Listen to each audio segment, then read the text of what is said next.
Students, education world YouTube channel पर आप सभी का स्वागत है। अगर अभी तक आप लोगों ने इस चैनल को सब्सक्राइब नहीं किया हो तो सबसे पहले आप इस चैनल पर सब्सक्राइब करें। आज हम लेसन प्लान बना रहे हैं। नेक्स्ट अपना जो लेसन प्लान है, सबसे पहले आप लिखेंगे ऊपर पाठ्य योजना क्रमांक, छात्रा अध्यापिका का नाम, दिनांक, कक्षा और विषय। अभी हमने यहाँ विषय हिंदी लिया है, हिंदी में व्याकरण लिया है। दिवस जिस भी दिन आप बना रहे हैं, कालखंड जितने मिनट का है, यहाँ विद्यालय का नाम आ जाएगा।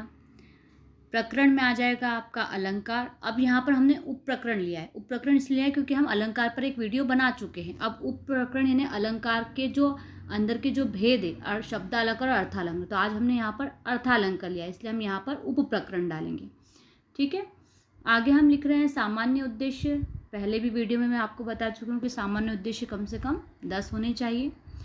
छात्रों में हिंदी भाषा के प्रति रुचि उत्पन्न कराना, छात्रों में शुद्ध व स्पष्ट हिंदी पढ़ने व लिखने की क्षमता का विकास करना, छात्रों के शब्द भंडार में वृद्धि करना, छात्रों को हिंदी भाषा के महत्व से परिचित कराना, छात्रों को व्याकरण का ज्ञान कराना, छात्रों को नवीन शब्दों का निर्माण करने में योग्य तथा कुशल बनाना, विद्यार्थियों में मौन वाचन की आदत डालना, विद्यार्थियों में स्वाध्याय की प्रवृत्ति का विकास कराना, विद्यार्थियों की मानसिक, तार्किक एवं बौद्धिक शक्तियों का विकास करना, व्याकरण की सहायता से शुद्ध तथा परिमार्जन भाषा को व्यवहार में लाने में समर्थ बनाना।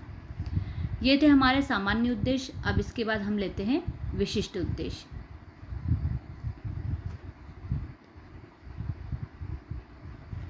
विशिष्ट उद्देश्य भी हमारे 10 होंगे। छात्र अलंकार को परिभाषित कर सकेंगे, छात्र अलंकार का अर्थ लिख सकेंगे, छात्र शब्दालंकार का प्रत्यय स्मरण कर सकेंगे। यहाँ पर हम सभी जो भी छात्र अलंकार को पढ़कर क्या क्या कर सकेंगे, क्या क्या जानकारी प्राप्त कर सकेंगे, वो सब हम विशिष्ट उद्देश्य में लिखेंगे। छात्र अर्थालंकार का अर्थ लिख सकेंगे, छात्र अर्थालंकार की परिभाषा लिख सकेंगे, छात्र अर्थालंकार का उदाहरण दे सकेंगे, छात्र अर्थालंकार के प्रकारों का वर्णन कर सकेंगे, छात्र उपमा अलंकार और उत्प्रेक्षा अलंकार में भेद कर सकेंगे, छात्र रूपक अलंकार को परिभाषित कर सकेंगे, छात्र अतिशयोक्ति अलंकार को परिभाषित कर सकेंगे। इसके अलावा अब हम यहाँ लेंगे शिक्षण सामग्री, जो भी हमने यहाँ पर यूज़ किए, चौक, डस्टर, पॉइंटर, श्यामपट्ट, चार्ट आदि। शिक्षण विधि में आप लिखेंगे व्याख्यान विधि। इसके बाद आती है आपकी समय नियोजन तालिका। तो सबसे पहले समय नियोजन तालिका में आप 3 कॉलम बनाएंगे, क्रमांक, विषय वस्तु और समय। क्रमांक में पहला हमने प्रस्तावना लिए, दूसरे में प्रस्तुतिकरण, तीसरा पुनरावृत्ति प्रश्न है, चौथा कक्षा कार्य और 5वां है गृह कार्य। इसमें हमने कितना कितना समय लिया है वो सब हम यहाँ पर समय में लिखेंगे।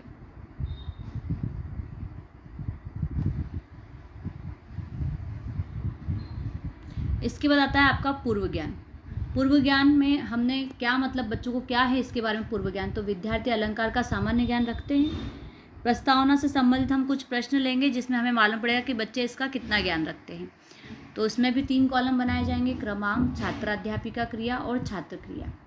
क्रमांक में सबसे पहला प्रश्न हमने लिखा, हमारे देश की रक्षा कौन करता है। बच्चों ने हमें आंसर किया कि हमारे देश की रक्षा सैनिक करता है।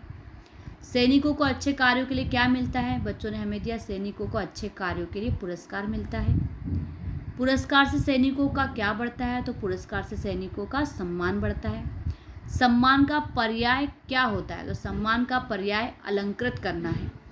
अलंकार से आप क्या समझते। अब यहाँ पर बच्चों को अलंकार के बारे में सामान्य जानकारी थी जितनी उन्होंने हमें बताई है।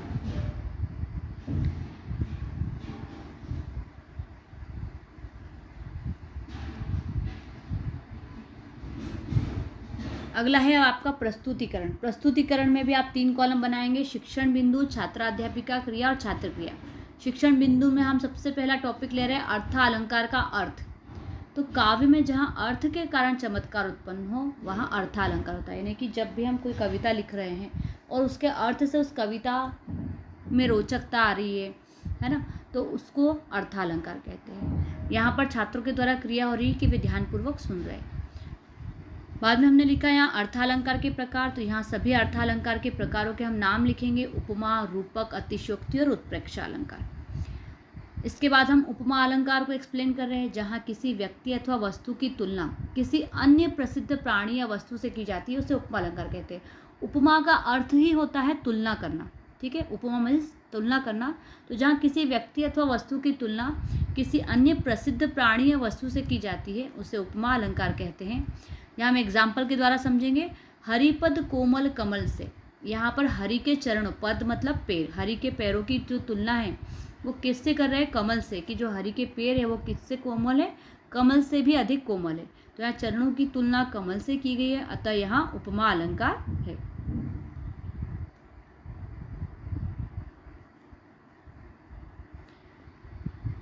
अब यहाँ पर पहचान के लिए हमने लिखा है कि इस अलंकार में सा, सी, से, सम, सरिस आदि वाचक शब्दों का प्रयोग किया जाता है।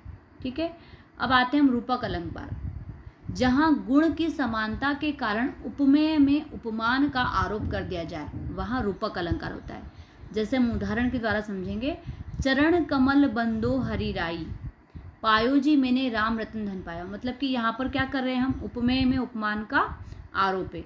तो मैया मैं तो चंद्र खिलौना ले हूँ, यानी कि मैं चंद्रमा का ही खिलौना लूँगा, और मैंने तो राम नामक राम रूपी रतन धन पा लिया है।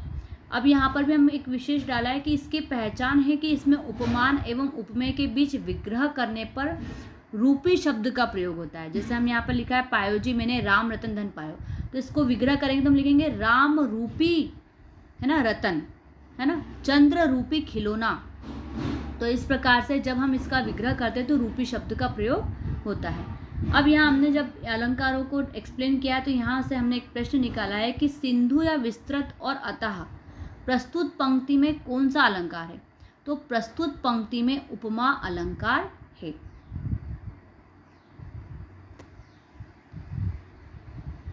अगला है अतिशयोक्ति। अतिशयोक्ति का मतलब होता है बहुत अधिक, जरूरत से ज़्यादा, है ना। तो जहाँ किसी वस्तु, गुण अथवा स्थिति आदि का वर्णन बहुत बढ़ा चढ़ाकर किया जाए, यानी जरूरत से ज़्यादा किया जा रहा है, ऐसा है नहीं बट उसको बहुत बड़ा चढ़ाकर बताया जा रहा है, वहाँ होता है आपका अतिशयोक्ति अलंकार। उदाहरण लेंगे, जैसे देख कर रूप सलोना चांद भी शर्मा गया, यानी कि किसी का रूप सलोना देखकर चांद शर्मा गया है। तो ये क्या हो रहा है? हम बढ़ा चढ़ाकर उसकी तुलना कर रहे हैं, ऐसा होता नहीं है।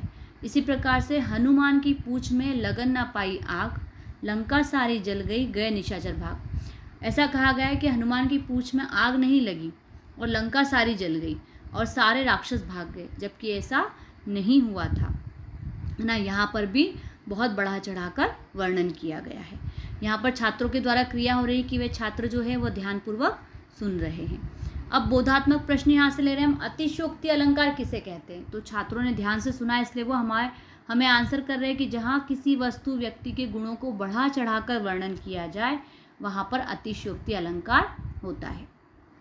इसके बाद हम लेंगे उत्प्रेक्षा अलंकार, जहाँ उपमेय में उपमान की संभावना या कल्पना की जाए वहाँ उत्प्रेक्षा अलंकार होता है। जैसे सोहत ओढ़े पीतपट, जहाँ उपमेय में उपमान, यानी कि सिर्फ संभावना है, कल्पना की जा रही है, ऐसा है नहीं। ठीक है।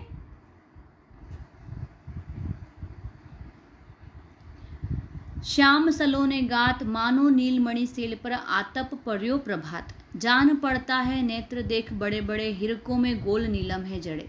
यानी यहाँ सिर्फ कल्पना की जा रही है, ऐसा है नहीं है।